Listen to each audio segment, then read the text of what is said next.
Hello विद्यार्थी मित्रों, good morning, जय श्री कृष्ण। ऑनलाइन एज्युकेशनની અંદર જય સરદાર સ્કૂલ દરેક વિદ્યાર્થીને દિલથી આવકારે છે। હું સામાજિક વિજ્ઞાનની અંદર સાવલિયા સાહેબ દરેક લોકોનું, દરેક વિદ્યાર્થી સ્ટુડન્ટ્સનું અભિવાદન કરું છું। ઓનલાઈન એજ્યુકેશનની અંદર સારામાં સારું શિક્ષણ આપવા માટેનો જય સરદાર સ્કૂલનો પ્રયાસ એ હકીકતની અંદર દાદ માગી લે તેવો પ્રયાસ છે। વિદ્યાર્થી મિત્રો, સ્કૂલે આપણે નથી ભણતા, પણ સ્કૂલ આપણી ઘરે ભણાવવા માટે આવી રહી છે। વિદ્યાર્થીને સારામાં સારું મળવું જોઈએ, અને એ માટે દીપકભાઈ હોય, અશોકભાઈ હોય કે વેલજી દાદા પણ વિદ્યાર્થીની ચિંતાને ધ્યાનમાં રાખી અને સરસ મજાનું આવા કેમેરો દ્વારા શૂટિંગ ઉતારી અને વિદ્યાર્થીઓને એ ઘર બેઠા એ પ્રોવાઈડ આપી રહ્યા છે કે 10મા ધોરણનું હોય કે 9મા ધોરણનું હોય, એ વિદ્યાર્થીનું ભવિષ્ય છે। 10મું તો બોર્ડ છે, પણ 9મું એ 10માનો પાયો છે, તેને સારામાં સારું શિક્ષણ આપવા માટેનો એ સરસ મજાનો પ્રયાસ રહ્યો છે। તો ધોરણ 9ના વિદ્યાર્થી મિત્રો, આપણે ઇતિહાસનો પહેલો પાઠ જોતા હતા, ભારતમાં બ્રિટિશ સત્તાનો ઉદય અને વિકાસ। એની અંદર આપણે ફર્સ્ટ પહેલો મુદ્દો ભણી ગયા પ્રસ્તાવના, અને એની અંદર આપણે જોયું કે 1453માં કોન્સ્ટેન્ટિનોપલનું પતન થયું, ત્યાર પછી યુરોપી લોકોને ચાલે એમ નહોતું અને ભારતનો નવો જળમાર્ગ શોધવા માટેનો પ્રયાસ થયો।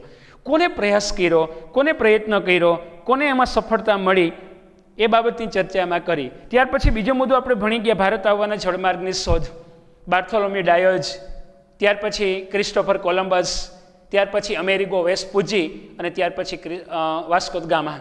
તો આ રીતે ભારતમાં પ્રજાઓ આવી, ભારતની અંદર યુરોપી પ્રજા કઈ કઈ પ્રજા આવી, કોને કોને કયો માર્ગ પસંદ કર્યો, કોને કયું પસંદ કરી અને પોતાની સત્તા જમાવી, એ બાબતની ચર્ચા પણ અગાઉ આપણે એ 3 પછી 4 પેજ ઉપર કરી ગયા। પોર્ટુગલના પોર્ટુગીઝ, હોલેન્ડના ડચ, ત્યાર પછી ડેનમાર્કના ડેનિશ એટલે કે વલંદા, બ્રિટિશ એટલે ઇંગ્લેન્ડના અંગ્રેજો, બ્રિટિશરો, અને ત્યાર પછી ફ્રાન્સના ફ્રેન્ચ લોકો ભારતમાં આવ્યા। તો આ રીતે અહીંયા સુધીની ચર્ચા આપણે એ કરી ગયા। ત્યાર પછી ભારતની અંદર પ્લાસીનું યુદ્ધ, અને પ્લાસીના યુદ્ધ દ્વારા અંગ્રેજ લોકોએ ભારતની અંદર પાયો નાખ્યો। બરાબર વિદ્યાર્થી મિત્ર, યાદ રાખજો કે આ યુદ્ધ દ્વારા અંગ્રેજ લોકોએ ભારતની અંદર પાયો નાખ્યો, એને 24 પરગણાની જાગીર મળી। બરાબર, 24 પરગણાની જાગીર ક્યાં યુદ્ધ દ્વારા પ્રાપ્ત થઈ? તો કે પ્લાસીના યુદ્ધ દ્વારા। અને પ્લાસીનું યુદ્ધ ક્યારે થયું? તો કે 1757। કોની વચ્ચે થયું એ બાબતની ચર્ચા પણ એની અંદર આપણે કરી ગયા। ત્યાર પછી બક્સરનું યુદ્ધ, ભારતની અંદર બક્સરનું યુદ્ધ 1764, પેલા બંગાળાના નવાબને મારી સિરાજુદ્દૌલાની હત્યા કરી, એના સેનાપતિ મીર જાફરને ગાદીએ બેસાડ્યો, અમુક હક ન આપ્યા, મીર જાફરને ઉતારી અને એના જમાઈ મીર કાસિમને બેસાડ્યો, પણ મીર કાસિમ તો એના કરતાં સ્વતંત્ર મિજાજનો હતો અમુક અંગ્રેજ લોકો સામે, એટલે મીર કાસિમને ઉતારી ફરીથી તેના સસરાને એ ગાદીએ બેસાડ્યા। અને ત્યાર પછી મીર કાસિમે નક્કી કર્યું, હું જોઈ લઈશ। એ અવધ ગયો, અને અવધનો રાજા વાજિદ અલી શાહ, દિલ્હીના વૃદ્ધ મુગલ બાદશાહ બહાદુર શાહ જફર જેવી વ્યક્તિઓ, શાહ આલમ, આ બધા લોકોએ ભેગા થઈ અને અંગ્રેજ લોકો સામે યુદ્ધ કર્યું, એટલે બક્સર, અને બક્સર મુકામે યુદ્ધ થયું 1764। આ સંયુક્ત સેનાને અંગ્રેજ લોકોએ હરાવી અને એને દીવાની સત્તા મળી, લોકો પાસેથી કર ઉઘરાવવાનો હક મળ્યો।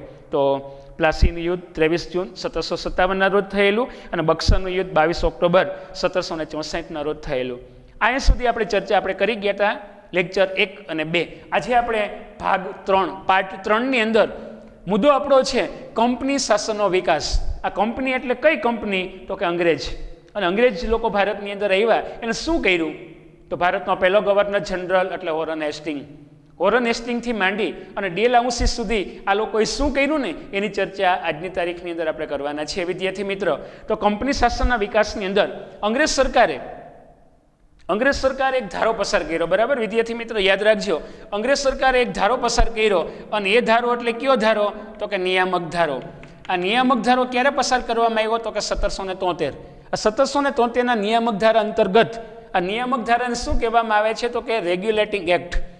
ત્યાર પછી આ રેગ્યુલેટિંગ એક્ટ પછી ભારતની અંદર કોર્નવાલિસ, આ કોર્નવાલિસે ભારતમાં શું કર્યું? તો કે કાયમી જમાબંધી। ભારતની અંદર કાયમી જમાબંધીનો કાયદો, ઉત્પાદન થાય કે ન થાય, અમારે તો આટલા રૂપિયા જોઈએ એટલે જોઈએ જ। ઈસ્ટ ઇન્ડિયા કંપનીની આવક નિશ્ચિત થઈ ગઈ, અને કોર્નવાલિસે આ કાયમી જમાબંધી દાખલ કરી। ભારતનો પહેલો ગવર્નર જનરલ એટલે વોરન હેસ્ટિંગ। આ જે વોરન હેસ્ટિંગ્સ છે એ ભારતનો પહેલો ગવર્નર જનરલ, બરાબર, વોરન હેસ્ટિંગ, અને સર્વપ્રથમ ભારતની અંદર સર્વપ્રથમ સત્તા ઉપર આવનાર, અથવા આજે સર્વપ્રથમ ગવર્નર હતો, ભારતનો પહેલો ગવર્નર જનરલ કોણ હતો? તો કે વોરન હેસ્ટિંગ। જે સચિત્ર ફોટો પણ આપવામાં આવ્યો છે 5 પેજ ઉપર આ વોરન હેસ્ટિંગ એને શું કર્યું તો કે ભારતની અંદર આ જે લાંચ લુસવત થતી હતી, ભારતનો પૈસો ઈસ્ટ ઇન્ડિયા કંપનીને નહોતો મળતો ને વચ્ચે ખવાઈ જતો હતો, અને એને આ નિયામક ધારા અંતર્ગત રેગ્યુલેટિંગ એક્ટ દ્વારા એ કંપનીના વ્યાપારી અને રાજકીય હિતોને સીધા અંકુશ નીચે મૂકી દીધા, અને મુંબઈ અને મદ્રાસનો જે ગવર્નર હતો એની કાઉન્સિલને નીચે મૂકી દેવામાં આવી, અને વોરન હેસ્ટિંગ એટલે ભારતનો પહેલો એ ગવર્નર જનરલ બન્યો. બરાબર, યાદ રાખશું આપણે કોણ તો કે વોરન હેસ્ટિંગ્સ. બરાબર, આ વોરન હેસ્ટિંગ્સ ભાઈ છે એ ભારતના પહેલા ગવર્નર જનરલ. હવે શું થયું તો એ લોકોએ મરાઠા લોકો સામે, છત્રપતિ શિવાજી, ગુજરાતથી નીચે આવો એટલે મહારાષ્ટ્ર, તો મહારાષ્ટ્રના મરાઠા લોકો સામે સંઘર્ષ કર્યો. ત્યાર પછી મરાઠા સંઘર્ષ પછી એ લોકો નીચે ગયા કર્ણાટકનું પાટનગર એટલે બેંગ્લોર, કોમ્પ્યુટરની રાજધાની કહેવામાં આવે છે વિદ્યાર્થી મિત્ર, આપ જાણો છો. તો મૈસૂર, બરાબર, કર્ણાટકની અંદર કુર્ગ પ્રદેશ કોફી માટે જાણીતો છે. એ કર્ણાટકની અંદર મૈસૂરની અંદર જે વિગ્રહ કરવામાં આવ્યો, પહેલો મૈસૂર વિગ્રહ, બીજો મૈસૂર વિગ્રહ, અને આ રીતે દ્વિતીય મૈસૂર વિગ્રહ થયો. પ્રથમ કોની સાથે વિગ્રહ કર્યો તો કે મરાઠા લોકો પાસે. બીજો વિગ્રહ કોની કર્યો તો કે ખાસ કરીને મૈસૂર. એટલે આ રીતે મરાઠા વિગ્રહ અને મૈસૂર વિગ્રહ. અને મૈસૂર એટલે ખાસ કરીને ટીપુ સુલતાનના પિતા, ટીપુ સુલતાનના પરમ પૂજ્ય પિતાશ્રી એટલે હૈદર અલીનો વીર પુત્ર એટલે ટીપુ સુલતાન. તો આ રીતે બીજા મૈસૂર વિગ્રહની અંદર આ બંને સત્તાઓની અંદર સામનો કરવા માટે ઈસ્ટ ઇન્ડિયા કંપનીની મુશ્કેલી વધી. એક બાજુ મરાઠા લોકો સામે લડવું, બીજી બાજુ મૈસૂર સાથે લડવું, એટલે આ ઈસ્ટ ઇન્ડિયા કંપનીની મુશ્કેલી વધી. શું કરવું? આ બાજુ લડવું કે આ બાજુ લડવું? એક બાજુ પાકિસ્તાન સાથે લડવું કે ચીન સાથે લડવું? ચીન સાથે ધ્યાન દે તો આ બાજુ ઘૂસણખોરી કરે, આ બાજુ ધ્યાન દે તો આ બાજુ, બે બાજુ ધ્યાન રાખવું પડે. વાહન ચલાવીએ તો આગળથી કોઈ નથી આવતું ને, પાછળ કોઈ નથી આવતું ને, આગળ પાછળ ધ્યાન રાખવું પડે. રોડ ક્રોસ કરવો હોય તો આ બાજુ આપણે જોઈએ અને આ બાજુ ન જોઈએ તો એક્સિડન્ટ થાય ને, તો બે બાજુ આપણે ધ્યાન રાખવું પડે. તો એની જેમ અહીંયા અંગ્રેજ લોકોની મુસીબત વધી. હવે ભારતનો ગવર્નર જનરલ વોરન હેસ્ટિંગ આવ્યો. બરાબર, વોરન હેસ્ટિંગ. ત્યાર પછી કોણ આવ્યું તો કે કોર્નવાલિસ. ભારતની અંદર આજે કોર્નવાલિસ ભારતની અંદર આવ્યું અને કાયમી જમાબંધી દાખલ કરી. બરાબર, 8મા ધોરણમાં વિદ્યાર્થી મિત્ર તમે ભણી ગયા કે કોર્નવાલિસની કાયમી જમાબંધી. મુંબઈ પ્રાંત, મરાઠા પ્રાંત, હૈદર અલી પ્રાંત, આ બધા અલગ અલગ જે પ્રાંત હતા, પ્રદેશો હતા, આ પ્રદેશમાંથી આટલી ઇન્કમ અમને મળવી જોઈએ. ઉત્પાદન થાય કે ન થાય, વરસાદ થાય કે ન થાય, માંડવી થાય કે ન થાય, બહુ વરસાદ પડે ને કપા ભલે નિષ્ફળ જાય, બાકી તમારે અમને ઘર વેચીને, ઢોર વેચીને ગમે એ કરો, પૈસા જોઈ અને જોઈ. આને કહેવામાં આવે છે કાયમી જમાબંધી. ભારતનું શોષણ જ હતું ને. અંગ્રેજ લોકોએ ભારતના લોકોને તો આ દૂધતી ગાય હતી કે આપે એટલું લઈ લ્યો, ભારતના ભોગે ઇંગ્લેન્ડને સુખી કરો, એ લોકોએ નીતિ અપનાવી. તો વિદ્યાર્થી મિત્ર, ઈસ્ટ ઇન્ડિયા કંપનીનો વિકાસ કેમ થયો? અંગ્રેજ લોકોએ ભારતની અંદર કઈ રીતે નીતિઓ અખત્યાર કરી, કોણે કઈ નીતિઓ અખત્યાર કરીને એ સ્ટેપ બાય સ્ટેપ આપણે જોઈ રહ્યા છીએ. વોરન હેસ્ટિંગ એટલે સર્વપ્રથમ ગવર્નર, કોર્નવાલિસની કાયમી જમાબંધી. અને કોર્નવાલિસ જ્યારે ભારતમાં આવ્યો એ સમય દરમિયાન હૈદરાબાદ દાખલા તરીકે આંધ્રપ્રદેશનું પાટનગર હૈદરાબાદ, એની નીચે એટલે કર્ણાટક છે, આ બાજુ તમિલનાડુ છે, કર્ણાટકની અંદર મૈસૂર, અને મૈસૂરની અંદર જે ટીપુ સુલતાન હતો એનો વીરપુત્ર એટલે, બરાબર, આજે હૈદર અલીનો વીરપુત્ર એટલે ટીપુ સુલતાન સિરિયલ પણ આવતી, સચિત્ર ફોટો પણ આપવામાં આવ્યો છે, સરસ મજાની પાઘડીવાળો આ ટીપુ સુલતાન. તો ટીપુ સુલતાન સાથે એને મૈસૂરના વાઘ તરીકે ઓળખવામાં આવે છે. મૈસૂરના વાઘ તરીકે ઓળખાતું પાત્ર એટલે ટીપુ સુલતાન. તો ટીપુ સુલતાન સાથે એને યુદ્ધ કર્યું. કોને તો કે કોર્નવાલિસે આજે મૈસૂરના વાઘ તરીકે ઓળખાતા ટીપુ સુલતાન સાથે યુદ્ધ કરી.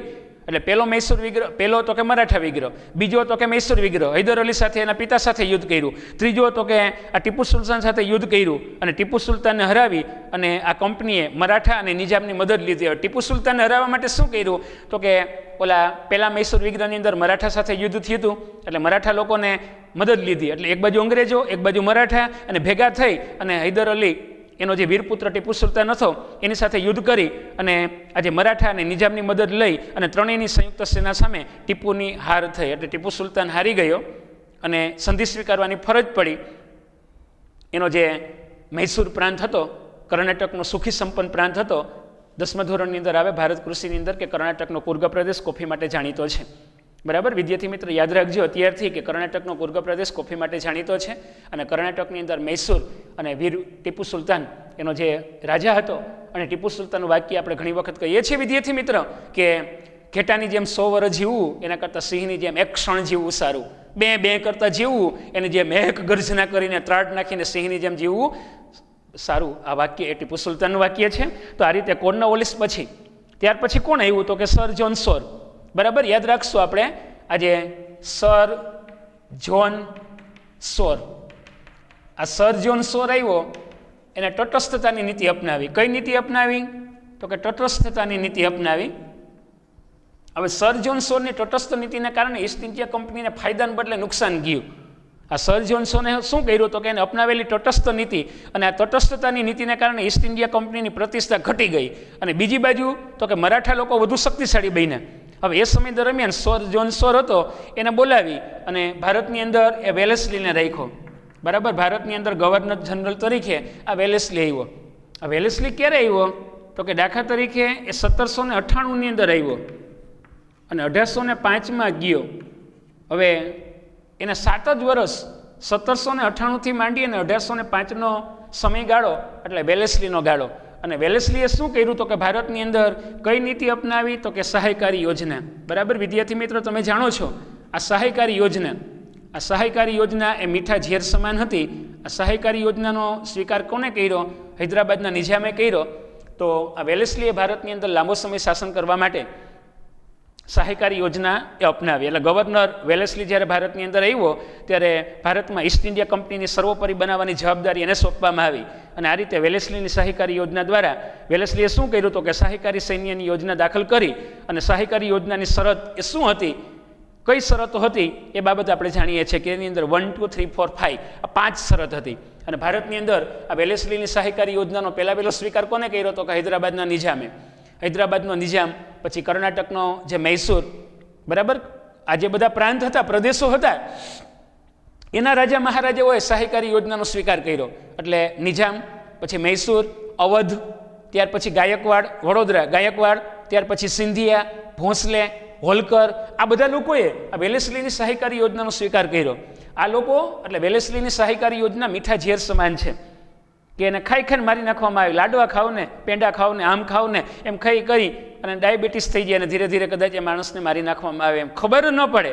મીઠા ઝેર સમાન એટલે ટૂંકની અંદર એને આ રીતે અંગ્રેજ લોકો બહુ ઉસ્તાદ હતા, તૈયાર હતા, બરાબર. આપણે જાણીએ છીએ કે અંગ્રેજ લોકો હોશિયાર હતા, બુદ્ધિશાળી હતા, આપણને ખબર છે અંગ્રેજ લોકોની ચાલાકીની. ડિવાઇડ એન્ડ રૂલ્સ, ભાગલા પાડો રાજ કરો નીતિમાં એ લોકો સફળ બન્યા અને ભારતનું આખું ખેદાન મેદાન થઈ ગયું. તો વિદ્યાર્થી મિત્રો, સહાયકારી યોજનાને મીઠા ઝેર સમાન ગણવામાં આવે છે. જ્યારે વેલેસ્લી ભારતમાં આવ્યો 1798ની અંદર એને ઈસ્ટ ઇન્ડિયા કંપનીને સર્વોપરી બનાવવાની હતી, ટગલી ડાળ, ટોચ ઉપર લઈ જવાની હતી. અને સહાયકારી યોજનાની અંદર એને શું કર્યું તો કે અમે તમારી સહાય કરીએ.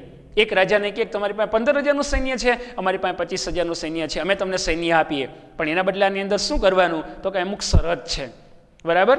તો એવી શરતો હતી કે ઈસ્ટ ઇન્ડિયા કંપની આજે તાલીમ પામેલું સૈન્ય તમને આપશે, અમે તમને સૈન્ય આપશું, તાલીમ પામેલું, લડી શકે એવું સજ્જ સૈનિક અમે તમને આપશું, બરાબર. એટલે કંપની સરકાર તાલીમ પામેલું સૈન્ય એ યોજના સ્વીકારશે, એને તાલીમ પામેલું સૈન્ય આપશે અને આ સૈન્ય રાજ્યના આંતરિક અને બાહ્ય આક્રમણથી રાજ્યનું રક્ષણ કરશે. કોઈ રાજા મહારાજા તમારી સાથે યુદ્ધ કરે તો અમારું જે 25,000નું લશ્કર તમને આપીએ એ લડશે અને તમારી તાકાતમાં વધારો થાય. રાજા મહારાજા કેવા અબુધ રાજા મહારાજાઓ હશે, વિચારો તો ખરા. એ લોકોએ શું કર્યું? અમે તમારી સહાય કરીએ છીએ, અમે તમને સૈન્ય આપીએ છીએ. અને આ રીતે સૈન્ય આપવાના બાના નીચે એ લોકોનું ધીરે ધીરે તમારી પાસે 80 ગામ છે ને, 80 ગામમાંથી 40 ગામ અમને આપી દો, અથવા જે 25,000નું સૈન્ય છે ને એ બધું ખાવા પીવાનો ખર્ચ તમારે આપવાનો. તો આ રીતે તેના બદલાની અંદર અમે તમને સૈન્ય આપીએ, તેના બદલાની અંદર શું કરવાનું તો કે જે યોજના સ્વીકારે એ સ્વીકારનારે લશ્કરી ખર્ચ અથવા તેટલી આવક ધરાવતો પ્રદેશ અંગ્રેજોને આપવો. અમારી પાસે જે 25,000નું લશ્કર છે એટલી પ્રદેશી 25,000 લોકોને ખાવા પીવાનો જોઈએ એટલો તમારે પ્રદેશ અમને આપવાનો, અથવા એટલી આવક એટલો ખર્ચ એ તમારે ભોગવવાનો, અમારા સૈન્યને તમારે સાચવવાનું, ખાવા પીવાનું પૂરું પાડવાનું. ત્યાર પછી પહેલી શરત અમે તમને સૈન્ય આપશું, બીજી શરત એનું ખાવા પીવાનું ખર્ચ બધું તમારી માથે, એટલે બીજાના ખંભે બંદૂક રાખવાની વાત થઈ. ત્રીજી બાબત તો કે કંપનીની પરવાનગી સિવાય રાજ્ય, બરાબર, કંપનીની પરવાનગી વિના રાજ્ય અન્ય રાજ્ય સાથે યુદ્ધ કે સંધિ નહીં કરી શકે. તમારે બીજા સાથે સંધિ કરવી હોય, દોસ્તી કરવી હોય, કીટાન બિલા કરવું હોય, કોઈ સાથે મિત્રતા કરવી હોય તો અમને પૂછવાનું. કોઈ સાથે યુદ્ધ કરવું હોય, કોઈ નડતું હોય, બરાબર, એની સાથે યુદ્ધ કરવું હોય, ખાત્મો બોલાવી દેવો હોય, બરાબર, સર્જિકલ સ્ટ્રાઇક કરવી હોય તો અમને પૂછવાનું, અમે હા પાડીએ તો જ કરવાનું. વિચારો, આ બધી શરતો અંગ્રેજ લોકોની શરતો હતી અને એ બધી શરતો કે હા હા કાંઈ વાંધો નહીં, કાંઈ વાંધો નહીં એમ કરીને બધું સ્વીકારી લીધું. બકરી ડબેન પૂંછડી બહાર એને જેવી પરિસ્થિતિ બની. શું કર્યું ત્યાર પછી તો કે રાજ્યના દરબારમાં એક અંગ્રેજ પ્રતિનિધિ રાખો. તમારો જે રાજભાર કારભાર છે, રાજા અને પ્રધાન ને બધા છે, એમાં અમારો એક પ્રતિનિધિ રહે અને પ્રતિનિધિ એટલે શું? તો કે છુપો કેમેરો, બરાબર, સીસીટીવી કેમેરો. તમે શું કરો છો ને એની બધી ગતિવિધિ ઉપર અમારો પ્રતિનિધિ ધ્યાન રાખશે. વિચારો તો ખરા વિદ્યાર્થી મિત્રો, વિચારો તો ખરા જય સરદાર સ્કૂલના વિદ્યાર્થી મિત્રો, વિચારો તો ખરા કે આપણા રાજા મહારાજા ત્યારના વખતમાં છે, રાજા મહારાજાની વાત છે, બરાબર. સરદાર પટેલ જેવા વ્યક્તિ તો નહોતા ને, આપણે તો જય સરદારના વંશજો છીએ, બરાબર. આ રાજા મહારાજાઓએ શું કર્યું? સ્વીકારી લીધું, કાંઈ વાંધો નહીં, તમે કયો એમ. સૈનિક તો કે વાંધો નહીં, આપો ને ખાવા પીવાનું, તો કે અમે આપશું. તો આ રીતે અન્ય વિદેશી પ્રજાને પોતાની રાજ્યમાં નોકરીએ રાખવો નહીં. તમારે અમારા સિવાય અંગ્રેજ લોકોએ એવું કીધું કે ડચ લોકો કે વલંદા કે ફિરંગી કે બીજા લોકોને તમારી નોકરીએ નહીં રાખવાના, અમારા સિવાય બીજું કોઈ નહીં. તો આ રીતે આ યોજના સ્વીકારી બધા લોકો. હા, અને પહેલાં વેલેસ્લીની સહાયકારી યોજનાનો સ્વીકાર કરનાર કોણ હતો? તો બરાબર વિદ્યાર્થી મિત્રો, 6 પેજ ઉપર સચિત્ર ફોટાની અંદર આપવામાં આવ્યું છે કે આજે હૈદરાબાદનો નિઝામ હતો કે નિઝામે સ્વીકારી, પછી મૈસૂર એના રાજવીએ સ્વીકારી, પછી અવધ, ગાયકવાડ, સિંધિયા, ભોંસલે, હોલકર, આ બધા જે રાજા મહારાજા હતા, રજવાડા હતા, એ બધા લોકોએ સ્વીકાર કર્યો. અને ચિત્ર તમે જુઓ છો, બરાબર. અંગ્રેજ લોકોએ જે ઝાડ નાખીને, શિકારી જેમ ઝાડ નાખીને કબૂતર આવી જાય, શિકારી જેમ ઝાડ નાખે અને એમાં સંસલું આવી જાય, તો એની જેમ આ બધા રાજા મહારાજા ઝાડમાં આવી ગયા અને અંગ્રેજ લોકોએ ગાંઠ વારી લીધી કે કાંઈ વાંધો નહીં, હવે તો અમે કહીએ એમ.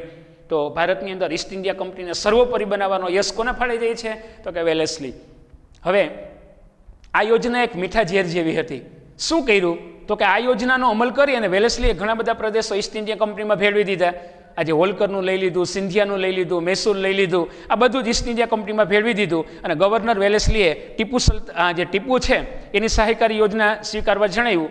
હવે હૈદરાબાદ હતું, હૈદરાબાદ એની નીચે એટલે કર્ણાટકની અંદર આજે મૈસૂરની અંદર ટીપુ સુલતાને કીધું કે આ યોજના સ્વીકારો. એને ના પાડી કે ભાઈ અમારે સહાયકારી યોજનાનો સ્વીકાર નથી કરવો, અમારે સૈન્ય નથી જોતું, અમારે તમારો માણસ નથી રાખવો, અમારે કાંઈ જરૂર નહીં એમ. તો એ રીતે આ યોજનાનો સ્વીકારવાનો ના પાડી, ઇનકાર કર્યો. એટલે અંગ્રેજ લોકોએ નિજામનો સાથ લીધો, બરાબર. હૈદરાબાદનો જે નિજામ હતો એની બાજુમાં જ હૈદરાબાદ, પેલો સગો પાડોશી, પેલો સગો દુશ્મન. તો શું થયું? એની બાજુની અંદર જે હૈદરાબાદનો નિજામ હતો, નિજામની મદદ મેળવી અને મૈસૂર ઉપર 1799માં આવ્યો તો, ક્યારે 98માં, બીજે જ વર્ષે 1799ની અંદર એને આક્રમણ કર્યું. અને આ રીતે પેલો તો કે મરાઠા વિગ્રહ, અંગ્રેજ લોકોએ મરાઠા સાથે વિગ્રહ કર્યો. બીજો તો કે મૈસૂર વિગ્રહ હૈદર અલી સાથે કર્યો. ત્રીજો તો કે ટીપુ સુલતાન સાથે કર્યો. અને ચોથો તો કે ટીપુ સુલતાન સાથે ફરીથી એને યુદ્ધ કર્યું, આક્રમણ કર્યું. અને આજે ટીપુ સુલતાનને મારી નાખવામાં આવ્યો. ટીપુ સુલતાનનું મૃત્યુ થયું. એ લડતા લડતા વીર ગતિ પામ્યો. જે લોકો દેશ માટે લડે ને એને આપણે શહીદ કહીએ છીએ. એમ પોતાનો પ્રદેશ મેં મેરી ઝાંસી નહીં દૂંગી કરીને લડતી હતી કુંવરસી, બિહારના જગદીશપુરના રાજા, એ બધા લોકોને આપણે જાણીએ છીએ વિદ્યાર્થી મિત્રો. તો અહીંયા આજે લડતા લડતા એ વીર ગતિ પામ્યો, એ મૃત્યુ પામ્યો. હવે તો કે વેલેસ્લી છે, વેલેસ્લી પછી આ વેલેસ્લીનું જે કાર્ય હતું એ 7 વર્ષની અંદર એને ઈસ્ટ ઇન્ડિયા કંપનીને સર્વોપરી બનાવી દીધી. અને એના પછી તો ભારતની અંદર જનરલ હેસ્ટિંગ્સ ભારતમાં આવ્યો. એટલે વેલેસ્લી બાદ ભારતની અંદર ગવર્નર જનરલ તરીકે કોણ? તો કે હેસ્ટિંગ્સ. હવે જનરલ હેસ્ટિંગ આ ભારતનો પહેલો તો કે વોરન હેસ્ટિંગ હતો. હવે કોણ આવ્યો? તો કે ભારતની અંદર આ જનરલ હેસ્ટિંગ્સ છે એ ભારતનો ગવર્નર જનરલ બન્યો. હવે હેસ્ટિંગે શું કર્યું? તો કે નેપાળ સાથે યુદ્ધ કર્યું અને ગુરખા લોકોને લશ્કરમાં સામેલ કર્યા. પછી પિંઢારા લોકોનો ત્રાસ બહુ હતો, એને અંકુશમાં લીધા. અને ત્રીજા મરાઠા વિગ્રહ કરી અને કંપનીની સર્વોપરિતા સ્થપાઈ હતી. એને જે કર્ણાટક છે તો કર્ણાટકની અંદર હૈદર અલી સાથે યુદ્ધ થયું હતું. પછી ટીપુ સુલતાન સાથે યુદ્ધ થયું હતું. અને ત્યાર પછી મૈસૂર સાથે, એટલે ફરીથી એની સાથે એ ત્રીજો મરાઠા વિગ્રહ કર્યો, બરાબર. પહેલો મરાઠા વિગ્રહ, પછી બીજો મરાઠા વિગ્રહ, એમ ત્રીજો મરાઠા વિગ્રહ કરી અને આજે મરાઠા પ્રાંત હતો, છત્રપતિ શિવાજી હતા, ત્યાં સુધી અંગ્રેજ લોકોને બાપની તાકાત નહોતી કે એની સાથે લઈ લઈએ. પંજાબની અંદર જે રણજીતસિંહ છે, ભલે એક જ આંખ હતી પણ એમની રણજીતસિંહની તાકાત હતી, અંગ્રેજ લોકોની ધાક હતી ટૂંકની અંદર કે અંગ્રેજ લોકો એનો વાળ વાંકો ન કરી શકે. પણ રણજીતસિંહના મૃત્યુ પછી પંજાબ ખાલસા કર્યું. છત્રપતિ શિવાજી હતા ત્યાં સુધી અંગ્રેજ લોકોની તાકાત નહોતી કે મરાઠા પ્રાંત કબજે કરી શકે. પણ છત્રપતિ શિવાજીનું મૃત્યુ થયું અને ત્યાર પછી 1680માં મૃત્યુ પામ્યા. એનો દીકરો રામરાય ગાદીએ આવ્યા. આંતરિક ખટપટ થઈ અને અંગ્રેજ લોકોએ આજે મરાઠા લોકોનો પરાભવ કર્યો અને બધું જ ઈસ્ટ ઇન્ડિયા કંપનીમાં ભેળવી દીધું. તો આ રીતે પહેલો એટલે વોરન હેસ્ટિંગ, પછી કોર્નવોલિસ કાયમી જમાબંધી, ત્યાર પછી સર જોન શો તટસ્થ નીતિ, ત્યાર પછી વેલેસ્લીની સહાયકારી યોજના, પછી જનરલ હેસ્ટિંગ આવ્યો, એને નેપાળ સાથે યુદ્ધ કરી અને જે ગુરખા લોકોની ભરતી કરી. પછી એ પિંડારા લોકોને અંકુશમાં લીધા યુદ્ધ કરીને. પછી વિલિયમ બેન્ટિંગ, બરાબર વિદ્યાર્થી મિત્રો, આપણે વિલિયમ બેન્ટિંગ, આ વિલિયમ બેન્ટિંગ વિશે તમે 8મા ધોરણની અંદર ભણી ગયા. આ વિલિયમ બેન્ટિંગ છે એ કેવો હતો તો કે ભલો ભોળો રાજા હતો. શું કર્યું તેને તો કે વિલિયમ બેન્ટિંગે ભારતની અંદર સુધારા કર્યા. દીકરીને દૂધ પીતી કરવામાં આવતી હતી એ બંધ કરવામાં આવી. સતી પ્રથા હતી, પતિ મૃત્યુ પામે તો પત્નીને જીવતી સળગાવવામાં આવતી હતી, એના ઉપર તેને અંકુશ મૂક્યો, કંટ્રોલ મૂક્યો. તો આ રીતે ભારતની અંદર વિલિયમ બેન્ટિંગે અગાઉના ગવર્નરની સરખામણીમાં ઉદાર ગવર્નર જનરલ તરીકે ઓળખવામાં આવે છે. આ વિલિયમ બેન્ટિંગને કેવો ગવર્નર કહેવામાં આવે છે તો કે ઉદાર કહેવામાં આવે છે. ઉદાર ગવર્નર જનરલ તરીકે એ ઓળખવામાં આવે છે. ઉદાર ગવર્નર જનરલ એ કોણ હતો તો કે બેન્ટિંગ. એને શું કર્યું તો કે ભારતની અંદર અગાઉના ગવર્નરની સરખામણીમાં સામ્રાજ્યવાદી નીતિથી રાજ્યમાં જે અસંતોષ હતો અને એ અસંતોષ ઊભો થાય તો બધા લોકો ભેગા થાય તો ઈસ્ટ ઇન્ડિયા કંપનીનું આવી બને. એટલે એને અસંતોષ હતો એમાંથી તેને સંતોષ મળે, અસંતોષમાંથી એકતા ઊભી ન થાય એ માટે એને ઉદારમતવાદી કાર્ય કર્યા. ઉદારમતવાદી કાર્ય કર્યા. શું કર્યું તો કે દીકરીને દૂધ પીતી કરવાનો રિવાજ લોર્ડ વિલિયમ બેન્ટિંગ, રાજા રામમોહન રાયની વિનંતીને કારણે લોર્ડ વિલિયમ બેન્ટિંગે એ જે કાયદો ઘડ્યો, સતી પ્રથા બંધ કરવામાં આવી. દીકરીને દૂધ પીતી કરવામાં આવતી હતી. રજપૂત જ્ઞાતિની અંદર એક દીકરી હોય, બીજી દીકરી જન્મે તો જન્મતા હોય તેને દૂધના ટોપિયામાં મારી નાખવામાં આવતી હતી. આવી કુપ્રથા હતી. દીકરીને દૂધ પીતી કરવાનો ક્રૂર રિવાજ હતો, એ બંધ કરવામાં આવ્યો. સતી પ્રથા બંધ કરી, નાની ઉંમરે લગ્ન થતા હતા બંધ કર્યા અને આ રીતે લોકોના દિલ જીતવાનું કાર્ય કર્યું. એ માટે શબ્દ વાપરવામાં આવ્યો છે ઉદાર ગવર્નર જનરલ. આ લોકો બધા 5 આંગળા ભેગા થાય ને તો ઢીકો થાય ને તો આપણે આવી બનશે. આ બધા લોકો ભેગા ના થાય, અસંતોષ છે, આપણને નફરત કરે છે, પણ નફરતના બદલે આપણા પ્રત્યેની કંઈક ચાહત ઊભી થાય અને એના માટે શું કર્યું તેને તો કે ઉદારમતવાદી કાર્ય કર્યા. અને ઉદારમતવાદી કાર્ય દ્વારા એને લોકોના દિલ જીતવાનું કાર્ય કર્યું. એટલે બીજા ગવર્નર જનરલની સરખામણીમાં આ કોર્નવોલિસ હોય કે વોરન હેસ્ટિંગ હોય, ભારતનો પહેલો ગવર્નર એટલે વોરન હેસ્ટિંગ. કોર્નવોલિસે કાયમી જમાબંધી, ત્યાર પછી સર જોન્સનની તટસ્થ નીતિ, વેલેસ્લીની સહાયકારી યોજના, જનરલ હેસ્ટિંગ્સ એને નેપાળ સાથે યુદ્ધ કરીને આજે ગુરખા લોકોની ભરતી કરી, પિંડારા લોકોને અંકુશમાં લીધા અને ત્યાર પછી વિલિયમ બેન્ટિંગ એને ઉદાર ગવર્નર તરીકે કાર્ય કર્યું. અને ત્યાર પછી આજે ઉદાર ગવર્નર તરીકે કાર્ય કરનાર પછી ભારતની અંદર વ્યક્તિ આવ્યો અને એ વ્યક્તિ એટલે ડેલહાઉસી. ડેલહાઉસે શું કર્યું તો કે જીત જપ્તી અને ખાલસા. બરાબર વિદ્યાર્થી મિત્ર, યાદ રાખજો, આ જીત જપ્તી અને ખાલસા, આ જીત જપ્તી અને ખાલસા નીતિ કોણે અપનાવી તો કે ડેલહાઉસીએ. ડેલહાઉસી જ્યારે ભારતમાં આવ્યો ત્યારે 36 વર્ષનો હતો, યંગ હતો, મહત્વાકાંક્ષી હતો. યાદ રાખજો, આ ડેલહાઉસી જ્યારે ભારતની અંદર આવ્યો, આ ડેલહાઉસી જે છે ભારતની અંદર આવ્યો 1848ની વાત છે. બરાબર, 1848ની અંદર ડેલહાઉસીનું ભારતમાં આગમન થયું ત્યારે 36 વર્ષનો હતો. સામ્રાજ્યવાદી માનસ ધરાવતો હતો. ગમે એ રીતે ઈસ્ટ ઇન્ડિયા કંપનીનો વિકાસ થવો જ જોઈએ, એની મહત્વાકાંક્ષા હતી કે આમ થવું જ જોઈએ. તો ભારતના ગવર્નર જનરલ તરીકે ડેલહાઉસી 1848માં આવ્યો. 48, 49, 50, 51, 52, 53, 54, 55 એમ લગભગ 8 વર્ષની અંદર આવ્યો. ક્યારે તો કે 48માં, પછી 49, 50 અને ત્યાર પછી 56 અને 57ની અંદર તો વિપ્લવ થયો. એટલે કદાચ ભારતની અંદર એના 7-8 વર્ષના ગાળા દરમિયાન જે ડેલહાઉસીનું આજે વેલેસ્લીનું અધૂરું કાર્ય હતું ઈસ્ટ ઇન્ડિયા કંપનીની સર્વોપરિતા સ્થાપવાનું, એટલે વેલેસ્લીનું અધૂરું કાર્ય કોણે પૂરું કર્યું વિદ્યાર્થી મિત્ર તો કે ડેલહાઉસીએ. અને ડેલહાઉસીએ કઈ નીતિ અપનાવી તો કે જીત જપ્તી અને ખાલસા.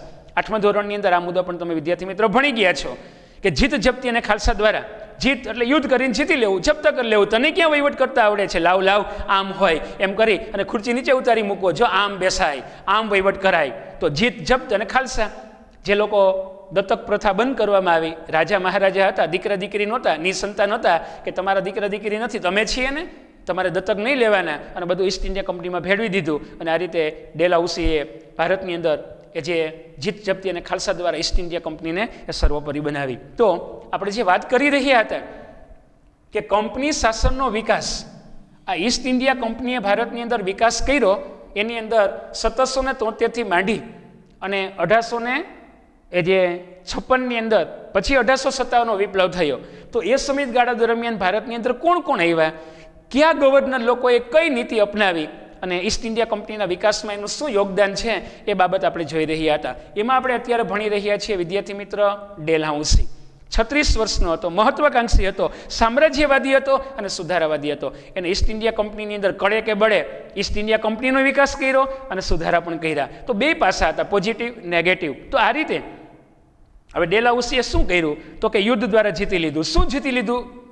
અહીંયા ધ્યાન, હલો અહીંયા ધ્યાન વિદ્યાર્થી મિત્ર, જુઓ આ લોકોએ શું કર્યું. ડેલહાઉસીએ તો કે યુદ્ધ દ્વારા યુદ્ધ કરી અને જીતી લીધું. શું? તો કે પંજાબ અને પૈગુ પ્રાંત, એટલે ભારતનો પાડોશી આંગળી પકડેલો દેશ છે, બરાબર. ભારતની આંગળી પકડેલો પાડોશી દેશ છે બર્મા. બર્માની અંદર જે નીચલું બર્મા હતું એનો જે પૈગુ પ્રાંત હતો, યુદ્ધ કરી અને પૈગુ જીતી લીધું, પંજાબ ખાલસા કર્યું અને એ રીતે ઈસ્ટ ઇન્ડિયા કંપની ભેળવી દીધું. પછી જે રાજા અપુત્ર મૃત્યુભાઈમાં, જે રાજા મહારાજાઓ હતા એના દીકરા દીકરી નહોતા, અપુત્ર મૃત્યુભાઈમાં એના રાજ્ય ખાલસા કર્યા અને ઈસ્ટ ઇન્ડિયા કંપનીમાં જોડી દીધા. કેટલા રાજ્ય જુઓ, સતારા, જેતપુર, સંબલપુર, ઉદયપુર, ઝાંસી, બઘાત, નાગપુર, આ બધા, બરાબર. સતારા, જે મહારાષ્ટ્રની અંદર સતારા છે એ ઈસ્ટ ઇન્ડિયા કંપની ભેળવી દીધું. જૈતપુર રાજસ્થાનની વાત છે, સંબલપુર, એ ઉપરાંત ઉદયપુર મધ્યપ્રદેશ, એ ઉપરાંત ઝાંસી મધ્યપ્રદેશ, પછી બખાત, બરાબર, બઘાત અને નાગપુર, આ બધા જે વિસ્તારો છે,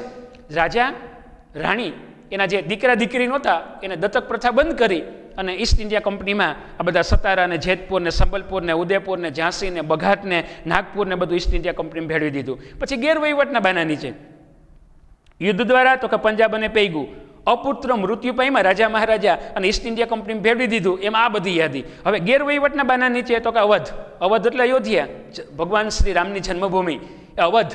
અવધની અંદર તો કે ગેરવહીવટ, પબ્લિક, રાજા તમને ક્યાં વહીવટ કરતા આવડે છે? અવધના રાજા વાજીદ અલી શાહ હતા કે તમે વહીવટ નથી કરી શકતા, તમને વહીવટ કરતા નથી આવડતો, પબ્લિકને અસંતોષ છે. અને એ બધું ઈસ્ટ ઇન્ડિયા કંપનીની અંદર અવધના રાજાને નીચે ઉતારી મૂક્યા ગેરવહીવટના બાના નીચે, તમને વહીવટ કરતા નથી આવડતો, જો આમ વહીવટ હોય, અને ઈસ્ટ ઇન્ડિયા કંપનીમાં એને ભેળવી દીધું. પછી કરજ ઉઘરાણીના તળે, કરજ એટલે કોઈ પાસે આપણે પૈસા લીધા હોય એનું વ્યાજનું વ્યાજ, ચક્રવૃદ્ધિ વ્યાજ, એમ કરજની ઉઘરાણીના તટ નીચે તો કે નિજામ, બરાબર. નિજામ છે એટલે હૈદરાબાદનો જે રાજા હતો એ નિજામનો જે વરાડ પ્રાંત હતો એ એના કર્જ નીચે કે તમે આટલા રૂપિયા લીધા હતા એનું વ્યાજ ચૂકવી શકતા નથી, તો કોઈ પાસેથી આપણે પૈસા લીધા હોય એને ચૂકવી ન શકીએ તો મકાન કે જમીન પણ એ બધું એ લઈ લે છે, ઉઘરાણી કરે છે. પઠાણી ઉઘરાણી કહેવામાં આવે છે.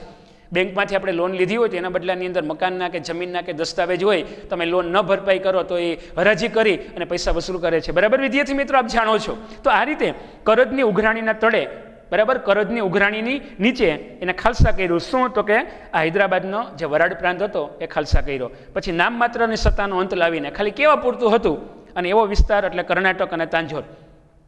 આ કર્ણાટકની અંદર ખાલી કેવા પૂરતું હતું એના રાજાનું, બરાબર. કર્ણાટક એટલે નીચેની સાઈડ જે વાત કરીએ છીએ આપણે કર્ણાટક, અને કર્ણાટકની અંદર જે રાજા મહારાજાઓ એની ખાલી કેવા પૂરતી સત્તા હતી અને ઈસ્ટ ઇન્ડિયા કંપની ભેળવી દીધું. પછી તાંજોર એ પણ ઈસ્ટ ઇન્ડિયા કંપનીમાં ભેળવી દીધું. તો આ રીતે ડેલહાઉસી શું હતો? તો કે સામ્રાજ્યવાદી હતો અને સુધારાવાદી હતો. એને કડે કે બળે એની મહત્વાકાંક્ષા હતી સંતોષી. અને બીજું શું કર્યું? તો કે એના સમયની અંદર ભારતમાં ફેલાવેલી રેલવે, દુનિયામાં, વિદ્યાર્થી મિત્રો યાદ રાખજો, દુનિયામાં ફેલાવેલી રેલવેની શરૂઆત 1830માં ઇંગ્લેન્ડ દેશના લિવરપુલ અને માન્ચેસ્ટર વચ્ચે થઈ. અને ભારતમાં ફેલાવેલી રેલવેની શરૂઆત લોર્ડ ડેલહાઉસીના સમયની અંદર મુંબઈથી થાણા, ખાલી 35 કિલોમીટર, બરાબર, 35 કિલોમીટર 22 માઇલ.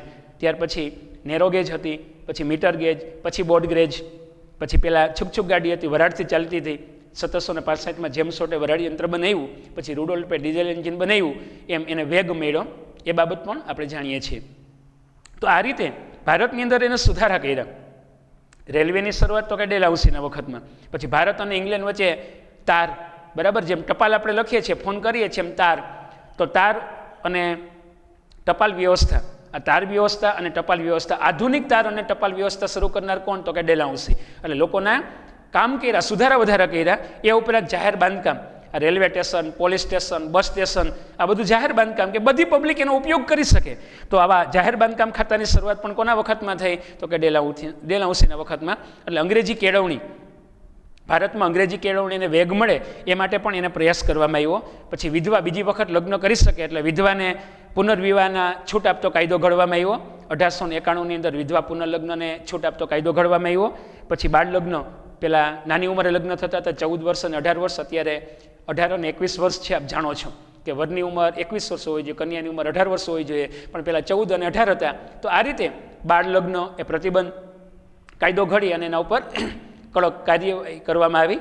તો આ રીતે ભારતની અંદર ઘણા બધા સુધારા વધારા કર્યા. તો આ બધા લોકોએ નિયામક ધારો તો કે 1773 નિયામક ધારો એટલે રેગ્યુલેટિંગ એક્ટ, પછી કોર્નવોલિસની કાયમી જમાબંધી, વોરન હેસ્ટિંગ એટલે ભારતનો પહેલો ગવર્નર જનરલ, સર જોન્સનની તટસ્થ નીતિ, વેલેસ્લીની સહાયકારી યોજના, જનરલ હેસ્ટિંગ એને નેપાળ સાથે યુદ્ધ કર્યું, પિંઢારા લોકોને અંકુશમાં લીધા. પછી વિલિયમ બેન્ટિંગ એટલે ઉદાર ગવર્નર જનરલ હતો, એને પણ સુધારા વધારા કર્યા. અને ત્યાર પછી ડેલાઉસીએ વેલેસ્લીનું અધૂરું કાર્ય જીત જપ્તી અને ખાલસા દ્વારા પૂરું કર્યું. તો વિદ્યાર્થી મિત્ર, 1757 પ્લાસીનું યુદ્ધ અને 1757 પ્લાસીના યુદ્ધથી શરૂ કરી અને 1757થી માંડીને બરાબર આ 1757માં પ્લાસીનું યુદ્ધ થયું. 1757 to 1857 આ ગાળો બરાબર કેટલા વર્ષનો ગાળો? તો કે 100 વર્ષનો ગાળો. તો આ 100 વર્ષના ગાળામાં 1757 થી 1857 આ 100 વર્ષના ગાળાની અંદર અંગ્રેજ લોકોએ આ ઈસ્ટ ઇન્ડિયા કંપનીનો કેમ વિકાસ થયો ને એ બાબતની ચર્ચા આજની તારીખની અંદર આ લેક્ચરની અંદર આપણે કરી. 1757 પ્લાસીના યુદ્ધથી 100 વર્ષના ગાળા દરમિયાન આજે સામ્રાજ્ય ઈસ્ટ ઇન્ડિયા કંપનીએ પોતાનું સામ્રાજ્ય ફેલાવ્યું અને ભારતની અંદર જે રાજા મહારાજાઓ હતા એનો જે અસંતોષ હતો એકાબીજાને, એટલે ડિવાઇડ એન્ડ રૂલ્સ, ભાગલા પાડો રાજ કરો નીતિ અપનાવી અસંતોષનો સામનો કરવો પડ્યો. અને અસંતોષના કારણે આપણે જાણીએ છીએ કે 1857ની અંદર એ વિપ્લવ થયો.